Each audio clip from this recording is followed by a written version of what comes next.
The Tsukuba International Center of JICA, which stands for the Japan International Cooperation Agency, is located in Tsukuba Science City,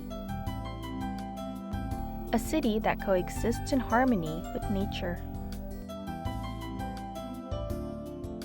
JICA provides training courses for participants from other countries as part of its assistance to developing countries. The Tsukuba International Center provides training mainly on agriculture, rural development, and related science and technology.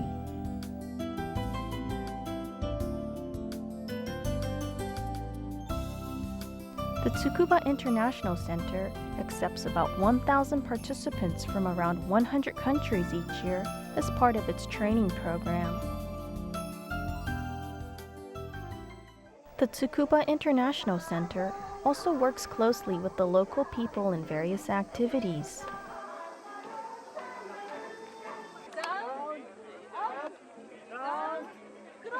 Participants therefore enjoy exposure to Japanese traditions and culture and get to know local Japanese families.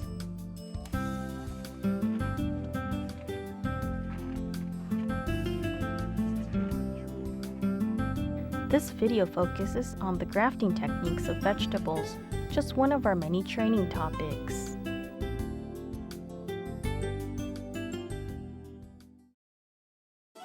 The grafting of vegetables was first studied and developed as a way to control injuries caused by continuous cropping.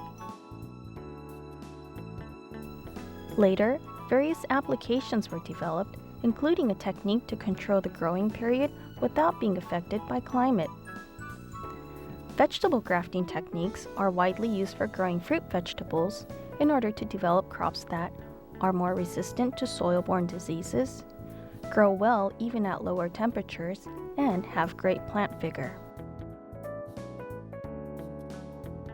Grafting needs two seedlings, the base seedling, which is called rootstock, and the seedling to be grafted to the rootstock, which is called the scion. The two seedlings to be grafted should be of the same or similar species. When the cut faces of the two seedlings are put together, a layer of callus forms between them. This callus is cells which grow over the damaged surface of the plant, and vessels then form in the callus tissues. The two seedlings are now fused into one, and water and nutrients flow in the graft union to allow further growth. There are four main types of vegetable grafting: approach grafting, peg grafting, cleft grafting, and ordinary splice grafting. Each of them is suited to specific crops. Next, let's look at two techniques of grafting: approach grafting using tomatoes and peg grafting using watermelons. First, we'll explain the technique of approach grafting with tomatoes. Tomatoes are a vegetable that's growing all over the world. Quality table tomatoes have high marketability and popularity in Japan.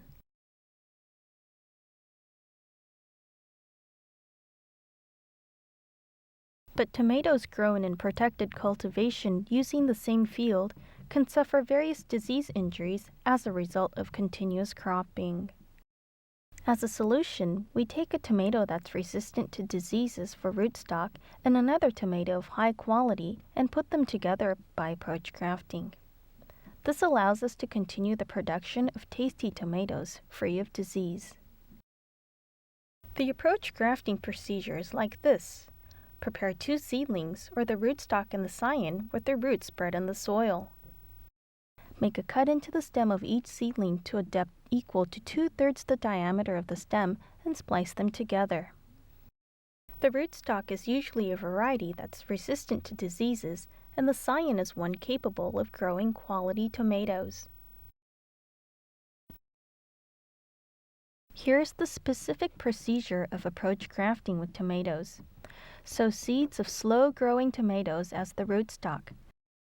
3 days later, sow seeds of the tomatoes to be used as scions. When the seedlings of both varieties have 3 to 4 true leaves, they're ready for grafting. Now let's begin. First, make the bed soil on which the seedlings will be grown. Sieve the soil to make the soil particles uniform in size. The conditions of the bed soil are: it is rich in fertilizer nutrients, drains water well but holds enough water, and is free from diseases, and has an aggregate structure with excellent water retentivity and drainage. Put soil in the seedling box and level the soil.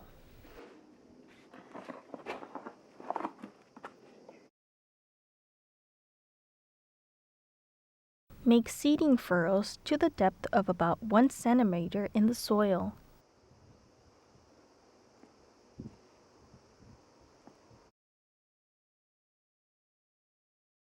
Sow tomato seeds in the soil in the seedling box to grow rootstock. Sprinkle finely sieved soil over the seeds as a soil covering. Remove unnecessary soil using a plate. After sowing, sprinkle plenty of water and then cover the watered soil with newspaper to prevent drying. 3 days later, sow tomato seeds to grow scions. After sowing, cover the seeds with fine soil particles and level the covering as a case of rootstock. Similarly, sprinkle plenty of water over the soil and don't forget to cover it with newspaper. Let's now look at the post-sowing management procedure. Keep the daytime temperature in the seedling box under 30 degrees Celsius, ideally around 25 degrees Celsius. If the temperature rises above 30 degrees Celsius, shade the sunlight to reduce the temperature. Keep the temperature at night not less than 20 degrees Celsius. Periodically sprinkle water and cover the soil with newspaper to prevent the seedling box from drying out. When germination starts, remove the newspaper. When you see 3 or 4 true leaves forming, it's time for grafting. Before grafting, check whether there is anything wrong with the appearance of each seedling and make sure they are not off-type seedlings. Select only the normal ones. The tools used for grafting are a new razor, clips to fix the grafted parts, and transplanting pots. Make holes in the soil of each pot to transplant the grafted seedlings in. Now let's start approach grafting. First, pull out the roots of each rootstock without damaging them. For the rootstock seedlings, leave the 3 true leaves and remove the upper part. Then pull out the seedlings of the scions. Now let's begin grafting. The seedling should be grafted between the first and the second true leaf of the rootstock. It may be grafted under the first true leaf. First, make a cut in the seedling stem of the stalk diagonally downward.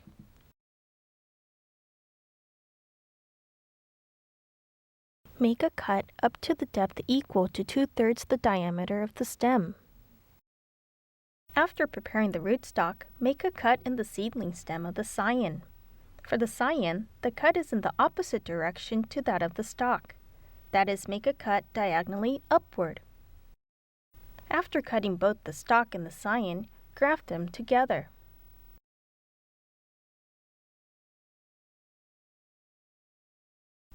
Fix the grafted part with the clip from the scion side.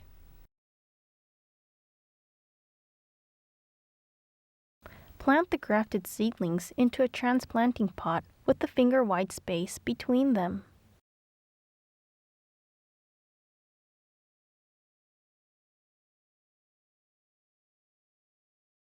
If the sunlight is too strong, shade the grafted seedlings for 2 to 3 days to prevent sudden withering by transpiration.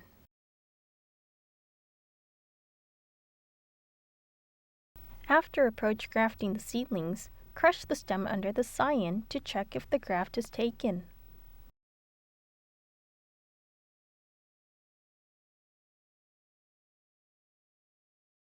If it has, sever the stem of the scion.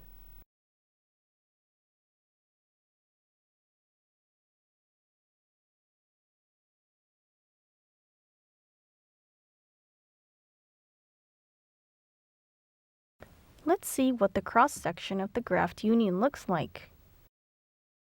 Here you can see that the tissues of the stems are connected. Now let's summarize the important points of approach grafting. Approach grafting is a technique to splice seedlings with their roots on. Sow rootstock seeds 3 days earlier than scion seeds. The seedlings should be grafted between the first and the second true leaves of the rootstock, but may also be grafted under the first true leaf. Leave the 3 true leaves of the rootstock and cut off the upper part. Make a cut into the stem of the rootstock diagonally downward.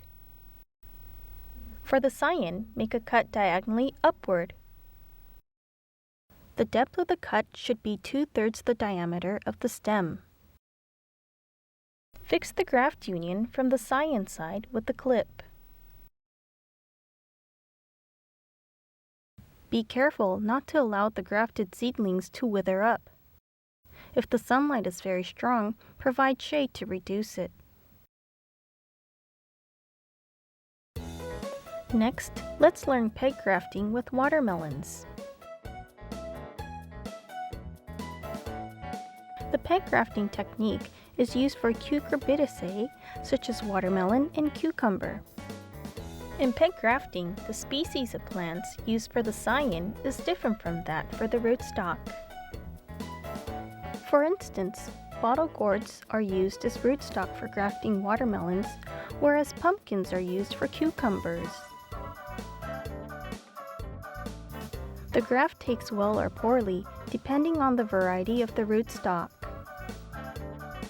Watermelons do not necessarily go well with any kind of bottle gourd when grafting, and the same is true with pumpkins for cucumbers.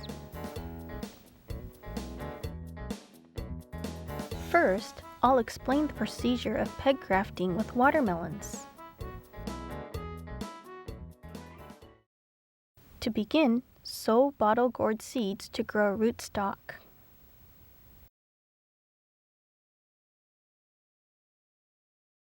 Three to 5 days later, sow watermelon seeds to grow scions.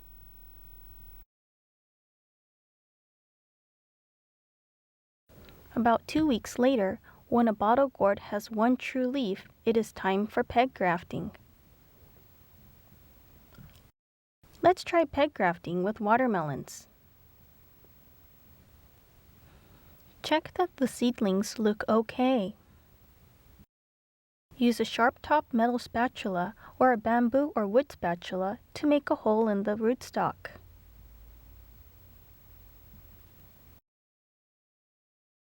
Softly pull out a seedling without damaging its roots. The differences from approach grafting are the following. For the rootstock, remove the true leaves and leave the cotyledons. When doing this, steadily hold the basal part of the cotyledon and leave the petiole of the true leaves away from you so that you can easily break the petiole. Cut off the scion. Then sever the stem of the scion diagonally.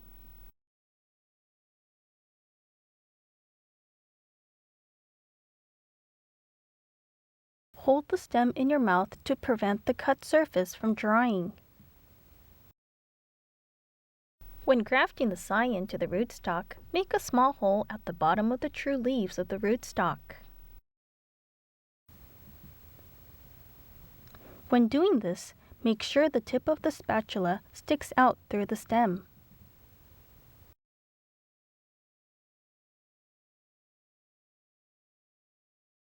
After making the hole, insert the scion with the cut surface facing downward into the hole.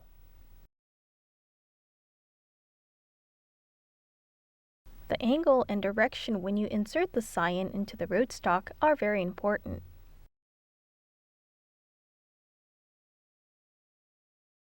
Insert the scion deeper into the hole in the stem of the rootstock until the tip of the scion sticks out of the other end of the hole. Plant grafted seedlings into a pot so that the roots are spread loosely in the soil.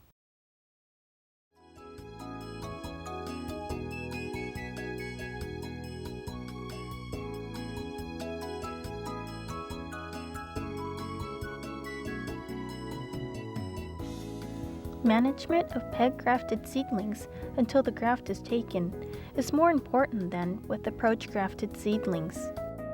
Wrap the boxes containing grafted seedlings with vinyl to seal them. Then cover all boxes again with vinyl. Of the double vinyl coverings, the inner one that directly covered seedlings should be sealed off to maintain high humidity inside the box.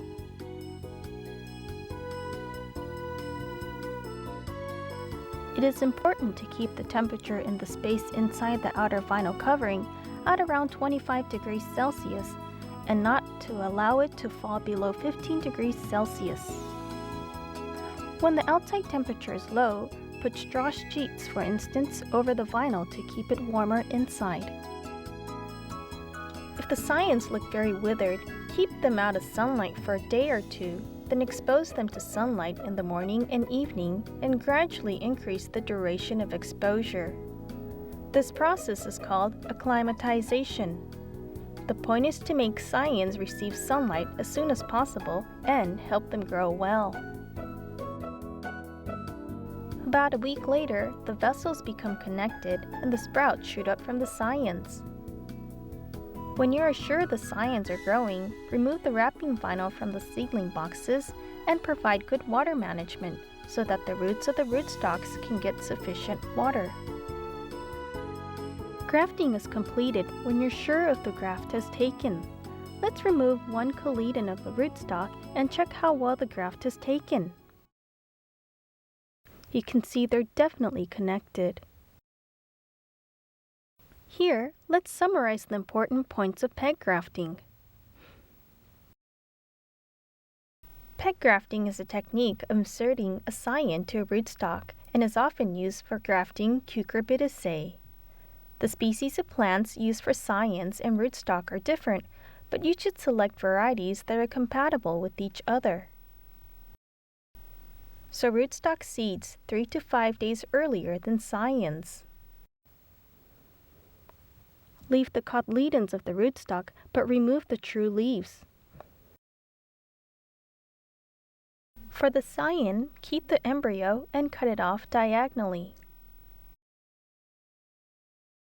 Make a small hole with the sharp-tipped spatula at the bottom of the true leaves of the rootstock. Choose the correct angle and direction of insertion. The correct insertion angle is 45 degrees to the stem. For the scion, face the cut part downward and put it into the hole of the rootstock until a small part of the top is out of the stem of the rootstock.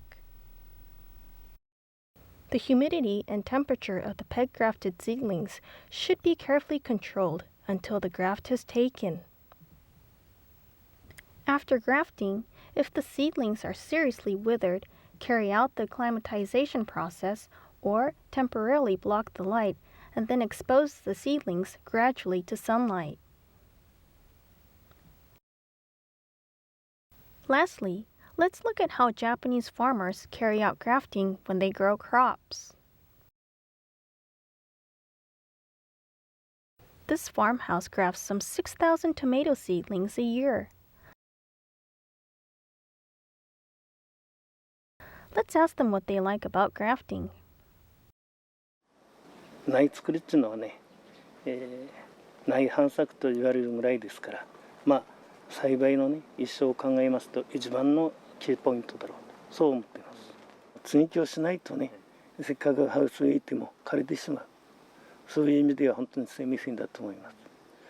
今でこそクリップでやってますけどね、これまで20年以上になりますか、この接ぎ木始まってね、その間にはね、最初日本独特の和紙、亀ですね、それから釣りの時の鉛ですか、薄い板ね、鉛の、そういうものをやってきましたよ。As we've just seen, grafting is widely practiced in Japan as an important technique for vegetable cultivation. When you've learned grafting techniques, what effective uses of the techniques can you think of? At first I thought that grafting of vegetables could be difficult, but after being trained here, I've observed that it's very simple. So simple that even farmers will be able to apply it very easily. And the benefit of grafting is that the plants will have the ability to resist diseases which are found in the soil, as well as in some cases it's possible that the plants will become somehow drought tolerant, depending on the rootstock which we have used. Approach grafting and peg grafting covered in this video are common techniques in vegetable grafting. Grafting for controlling soil-borne diseases enhances the possibility of agriculture. How well the grafting techniques work depends on your innovativeness and creativity.